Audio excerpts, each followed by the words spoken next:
السلام عليكم متابعينا. ظهرت اليوم المؤثرة أحلام عموري في برنامج تلفزيوني اسمه سجان، تروي لمحبيها عن معاناتها التي عاشتها بعد موت زوجها، وكيف صدمت من القريب أكثر من البعيد، وخيانة أعز صديقاتها لها التي كانت بمثابة الأخت، وهي مايا رجيل، بحيث قالت: لن أسامحها أبدا، فجرحها لي في أصعب أوقات حياتي كان جد عميق، وأدعو الله أن يخلص فيها وعيني ترى.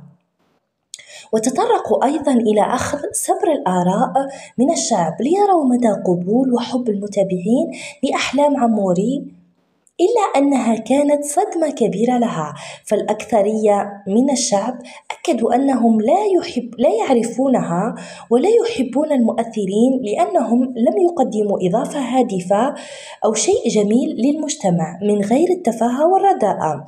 ما رأيكم متابعينا فيما تقدمه أحلام عموري؟